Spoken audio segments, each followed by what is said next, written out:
I'm so sorry. I'm not, Sugar Pie.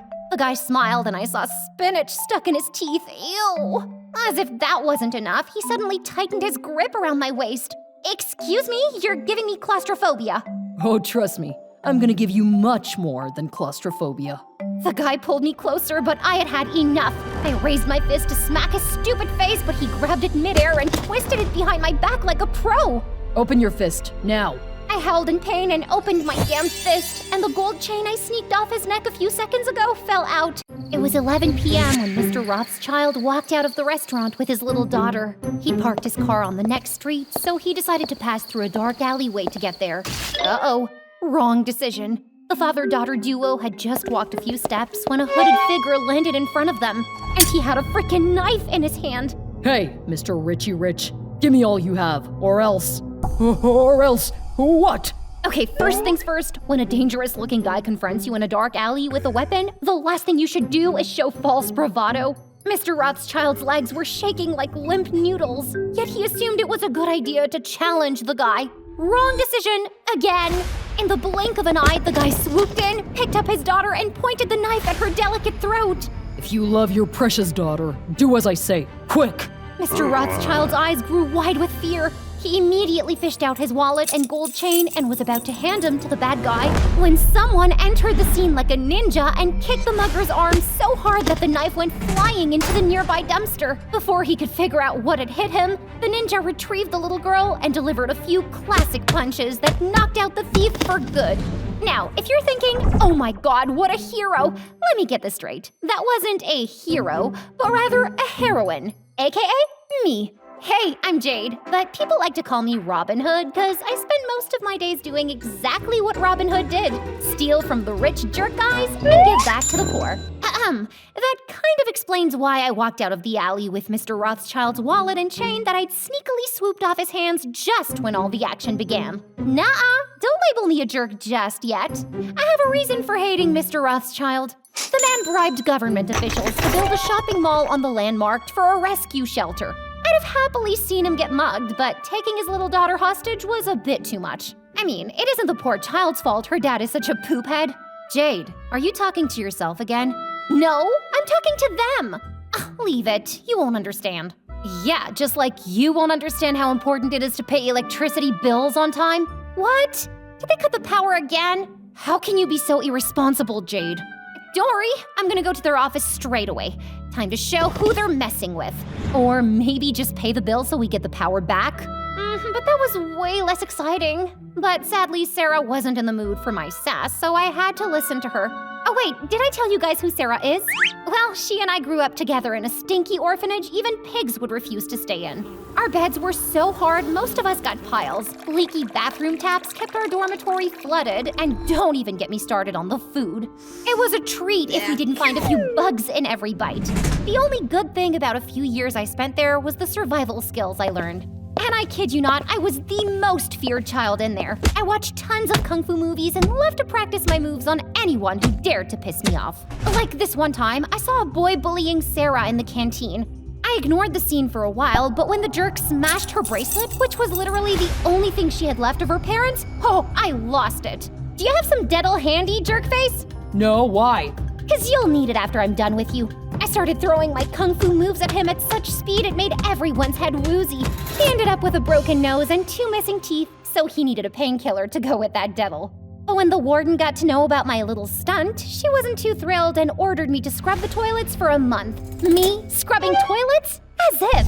So one fine night, I decided to escape from that hellhole with Sarah, but only because she begged me to take her along. Hey, that ain't true. I paid you for getting me out of there. I gave you— Shut up, Sarah! This is my story. Get over your main character syndrome.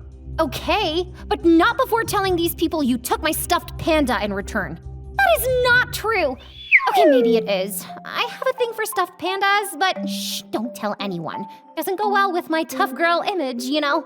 Anyway, so after getting out of that stinky orphanage, Sarah and I lived on the streets for a while, and then I started my business, and we rented a small apartment. Robbing people isn't business, Jade. It isn't robbing, you dimwit. It's called equal redistribution of wealth. That's social service. Still robbing in my dictionary. Ugh, sometimes I don't even know why I put up with her. Excuse me? More like why I put up with you. Remember my last boyfriend had to walk 5 miles home after you took his wallet and his car keys? I did give him change for the bus. Not my fault he was too vain to use public transport. What about that politician's son I dated? You shook hands with him and poof, his watch was gone. Did you notice the pants he was wearing? They exposed his butt crack. I had to wash my eyes with acid after seeing that. No matter what Sarah says, the truth is she's obsessed with dating the biggest jerks on the planet. As for me, I may take a few knickknacks from those rich jerks without asking, but at least I use the money to feed the homeless and stray animals in our area. So a few days after that dark alley incident, I was going to get some groceries when I spotted a pup inside a dumpster. It was whimpering in pain, so I immediately took him to the vet. Apparently, the poor thing had broken its leg and needed an immediate surgery, which wasn't exactly cheap. Well, time for another business trip, Jade. I went home, got dolled up, and took a cab straight to the luxury mall. As I stepped inside, my eyes fell on a blonde guy draped in fur from head to toe. That's at least 4 minks draped around his body. The sight made my blood boil. Like, isn't the concept of wearing dead bodies of cute animals totally insane? I decided instantly the obnoxious jerk would be my next target. I strutted up to him in my high heels, and just when he was close enough, I pretended to slip on air and fell straight into his arms. Oh, I'm so sorry. I'm not, Sugar Pie. The guy smiled and I saw spinach stuck in his teeth. Ew. As if that wasn't enough, he suddenly tightened his grip around my waist. Excuse me, you're giving me claustrophobia. Oh, trust me, I'm gonna give you much more than claustrophobia. The guy pulled me closer, but I had had enough. I raised my fist to smack his stupid face, but he grabbed it midair and twisted it behind my back like a pro. Open your fist, now. I howled in pain and opened my damn fist, and the gold chain I sneaked off his neck a few seconds ago fell out. So, we finally meet, Miss Robin Hood. Those words sent shockwaves throughout my body. The guy released my arm and I slowly turned around to see he had removed his blonde wig and that hideous fur outfit. Before me stood a handsome police officer dangling handcuffs in my face. Oh no, busted! Before I knew it, I was sitting in the police station trying to strike a bargain with the devil himself. Look, Officer Neal, I know stealing is a bad thing, but I swear I was just trying to raise money for a pup's surgery. Aw, how sweet of you. Should we call you Saint Mother Teresa, or maybe nominate you for the next Nobel Peace Prize? Fine. If you don't believe me, talk to the vet. I took out my phone, but he quickly snatched it from my hand. No phones allowed in here. And I don't care how noble your intentions are. Stealing is still a crime. Okay, now he was sounding just like Sarah, and I didn't like it one bit. You know what else is a crime, officer? Having people live on the streets like rats while some jerks feed their pet chihuahuas grapes imported from France. Do you even know what it's like to sleep on an empty stomach? Have you ever fractured your leg and seen the world go by, no one giving a dancing fudge about your pain? Suddenly, there was pin-drop silence in the police station. I could feel at least a dozen pairs of eyes on me, and I decided to let it all out. If I was only stealing for myself, I wouldn't still be living in a rundown apartment. Look, I'm just trying to bring some equality into this unfair world. I'm trying to be there for people and animals who feel abandoned. How can this be so bad? Now there were whispers all around. Suddenly, the prisoners in the cell started clapping loudly and chanting my name like I was some frickin' celebrity. Heck, a couple of lady officers were so moved I saw them wiping their tears. Calm down, everyone. That was quite a speech, Jade, but I'm sorry, law doesn't work that way. But, I can make you an offer. Officer Neal took me to his private office, and what he told me next made my toes tingle with excitement. In exchange for my freedom, he wanted me to spy on the city's richest man, Jonathan Stewart. We have intel he's involved in gold smuggling. He's probably hiding it somewhere in his penthouse. But since he's such a big name, we can't do anything without solid proof. This is easy peasy, cause Sneaky is my middle name. When do I break into his house? No breaking in. This isn't petty theft, Jade. We need to follow a proper strategy. Apparently, Jonathan was obsessed with gourmet food, and he just fired his head chef. He's looking for a new chef. That's where you come in. You enter his house pretending to be a chef and keep an eye on him. Ooh, that sounds super cool. By the way, why did he fire his chef? Oh, something about serving him cheesecake at the wrong angle. He wanted it at 45 degrees and it was at 47. Okay, crazy much. But since he was my only ray of hope right now, I had to put up with him, at least until I found the hidden treasure. So I agreed to Officer Neal's plan and went home all excited. But when I told Sarah everything, she totally freaked out. Jade, what have you gotten yourself into? I know this Jonathan guy. He was my ex-boyfriend's and stepson's best friend. I've heard he's a total nutcase. Well, it's not like I have a choice. It's either this or rotting in jail for the next 3 years. But Sarah kept freaking out, so I decided to include her in my plan. I'm applying for the head chef's position this weekend. You have until then to work your magic on Jonathan. Get him to invite you home, I make dinner for you guys, and you keep gushing about how great everything is so he feels compelled to hire me. Sarah looked a bit unsure at first, but when I challenged her abilities to charm a guy like Jonathan, she took the bait. And sure enough, she had him wrapped around her pinky by the weekend. So a few days later, when I was about to serve them dinner at Jonathan's penthouse, I was expecting everything to go smoothly, except for a minor glitch. I didn't know how to cook, but I wasn't gonna let that stop me. Bonjour, sir. Bonjour, madame. Hope you're having a great day. Yup, now if you make it even better with your food, you'll be hired. I will try my best, sir. I learned from Mr. Jordan Bumsy himself. Wait, isn't that Gordon Ramsay? Oh, that's his lesser talented brother. The fool totally bought my lie, so as soon as they got seated, I brought their drinks in gold goblets I found in the kitchen. This is dehydrated sparkling water for the special couple. Jonathan stared at the goblet looking bewildered because it was practically empty, but Sarah sipped the invisible water as if it was nectar from the heavens above. This is the best dehydrated water ever. So, now comes the first course of your meal, mineral soup from the Seine River itself.